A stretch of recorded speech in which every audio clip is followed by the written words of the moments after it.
Assalamualaikum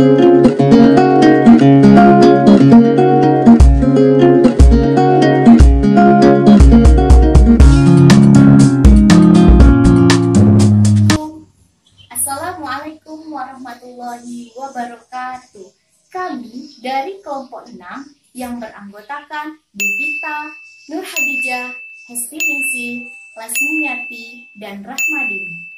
Nah, untuk video pembelajaran kali ini, kami mengambil di kelas 4. Tema pertama, indahnya kebersamaan. Subtema pertama, keberagaman budaya bangsaku, dan pembelajaran pertama. Selamat menonton teman-teman. Jangan lupa like, komen, dan subscribe. Baiklah, saya Lasmiyati akan menjelaskan tentang apa itu paragraf, apa itu gagasan pokok dan gagasan pendukung dalam materi pawai budaya pembelajaran bahasa Indonesia. Nah, di sini kita harus tahu dulu apa itu paragraf, apa itu gagasan pokok dan gagasan pendukung. Paragraf atau yang kita kenal sebagai alinea adalah kumpulan kalimat yang biasanya mempunyai satu ide pokok dan cara penulisannya sedikit menjorok ke bagian dalam atau menggunakan garis baru. Nah, nama lain dari paragraf adalah alinea. Yang kedua ada gagasan pokok. Gagasan pokok adalah pernyataan yang menjadi inti dari suatu pembahasan. Biasanya gagasan pokok terletak pada kalimat utama yang ada pada awal dan simpulan paragraf.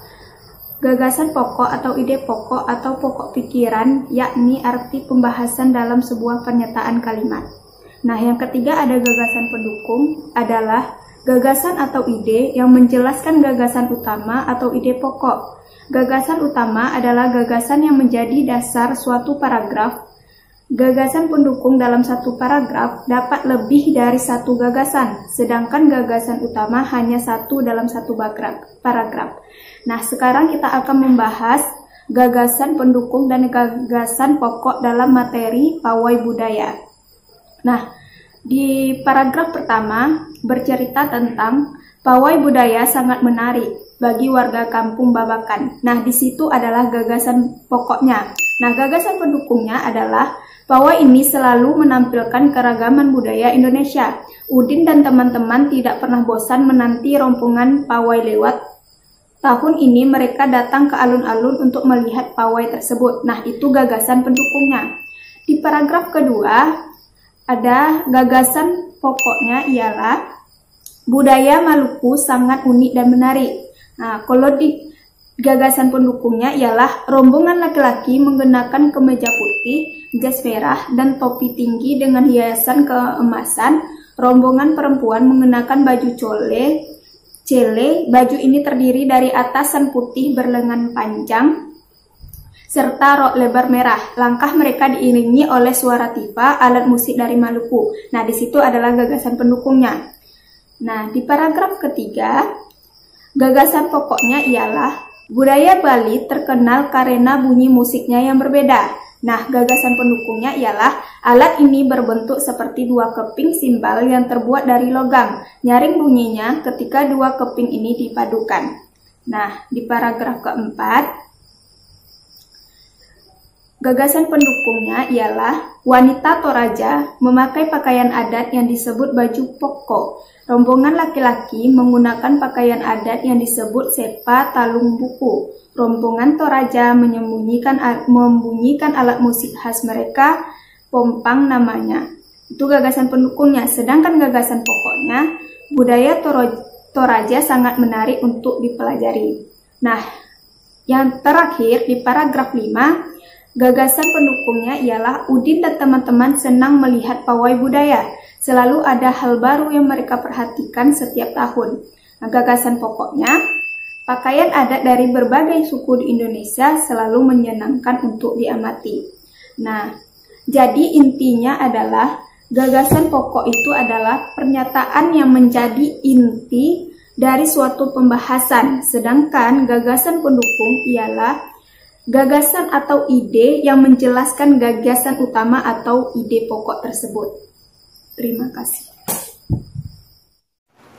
Selanjutnya adalah materi tentang keberagaman budaya bangsaku. Di Indonesia, seperti yang kita ketahui, terdiri dari 34 provinsi, di mana negara Indonesia ini adalah negara kepulauan yang terdiri dari ribuan pulau dari Sabang sampai Merauke, di mana jumlah penduduknya adalah kurang lebih 200 juta jiwa. Indonesia memiliki keragaman dari suku, bahasa, agama, makanan, dan kesenian. Berbagai macam suku dan budaya tersebar di 34 provinsi. Misalnya, di Sumatera Utara ada suku Batak, di Bangka Belitung ada suku Melayu, di DKI Jakarta ada suku Betawi, di Kalimantan ada suku Dayak, di Sulawesi ada suku Minahasa, dan di Papua ada suku Amsat. Saya sendiri berasal dari Sumatera Barat. Suku saya adalah suku Minang, di mana di Sumatera Barat rata-rata masyarakatnya bersuku Minang. Untuk rumah adat dan pakaian adat di berbagai daerah berbeda-beda. Berikut contoh rumah adat dan pakaian adat dari Jawa, dari Sumatera Barat, dari Kalimantan Selatan, dari Sulawesi, dan dari Papua. Tiap daerah memiliki kesenian yang berbeda-beda. Misalnya, tari Saman dari Aceh, tari piring dari Sumatera Barat, tari kecak dari Bali, reok Ponorogo dari Jawa Timur, dan tari Sajuju dari Papua. Nah, teman-teman, saya ingin bertanya nih kepada teman-teman. Teman-teman pernah tidak makan rendang? Nah, saya sendiri pernah ya.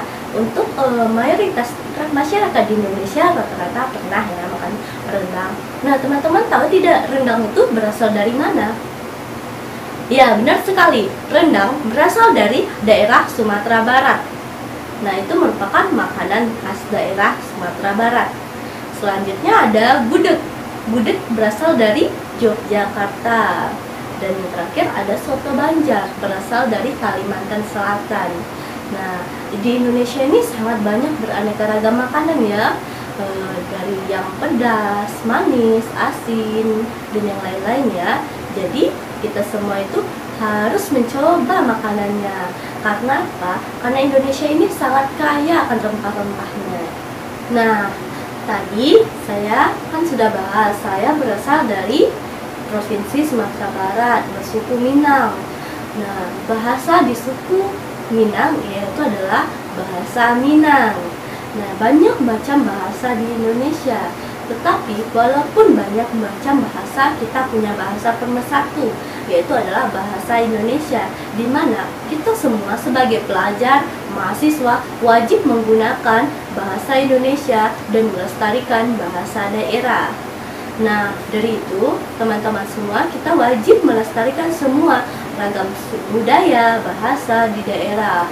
Baiklah, nama saya Stiningsih. Materi selanjutnya kita akan membahas tentang sikap menghargai keberagaman.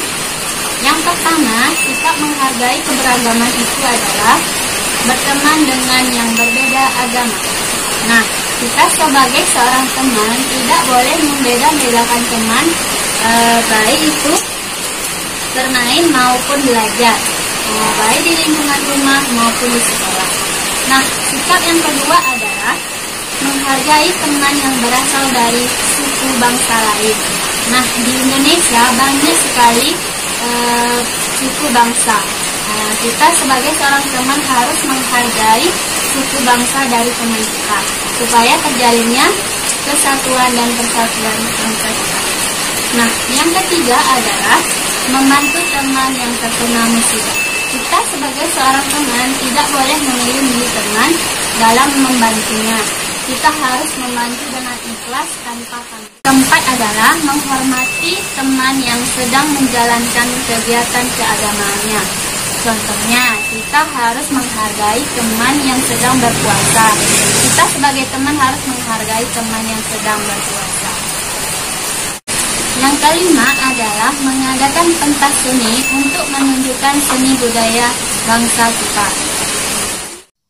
Baiklah, saya Devita akan menjelaskan materi selanjutnya tentang jenis alat musik. Selain kaya akan budaya, tarian, dan makanan khas daerah, Indonesia juga akan kaya jenis alat musik. Nah, jenis alat musik tersebut berbeda dengan cara memainkannya. Nah, teman-teman semua pasti berasal dari daerah yang berbeda-beda, bukan? Pastinya mempunyai alat musik yang berbeda-beda dan cara memainkannya pun juga berbeda-beda. Nah, contoh dari alat musik yang pertama ada kecapi. Kecapi ini berasal dari Jawa Barat. Nah, cara memainkannya yaitu dengan cara dipetik. Yang kedua ada angklung. Nah, angklung ini berasal dari Jawa Barat. Cara memainkannya yaitu dengan cara digoyangkan. Yang ketiga ada tifa. Nah, tifa ini berasal dari Papua. Cara memainkannya yaitu dengan cara dipukul. Dan yang keempat ada kompang. Nah, kompang ini berasal dari Riau. Cara memainkannya yaitu dengan cara dipukul. Dan yang kelima, saluang. Nah, saluang ini berasal dari Sumatera Barat. Cara memainkannya yaitu dengan cara ditiup, sehingga menimbulkan getaran udara di dalam saluang. Getaran tersebut akan menghasilkan bunyi. Terima kasih. Assalamualaikum warahmatullahi wabarakatuh. Nama saya Nur Hadia Tanjung. Baiklah, saya di sini akan menyampaikan materi tentang bunyi. Bunyi merupakan hasil dari getaran suatu benda yang merambat dalam bentuk gelombang. Oleh karena itu, bunyi sering disebut sebagai gelombang bunyi. Bunyi dihasilkan dari benda-benda bergetar. Kemudian ada juga sifat-sifat bunyi, yaitu termasuk gelombang longitudinal, perambatan membutuhkan medium, dapat dipantulkan. Kemudian ada juga sumber-sumber bunyi. Sumber bunyi adalah benda-benda yang dapat menghasilkan bunyi. Contoh sumber bunyi itu seperti garpu tala, alat musik seperti gamelan, suling, dan trompet, serta benda-benda lain seperti drum dan beduk yang dipukul. Kemudian ada jenis-jenis bunyi, yaitu satu bunyi infrasonik yang mempunyai frekuensi sangat rendah, yaitu kurang dari 20 Hz. Contohnya kelelawar, jangkrik, dan kuda.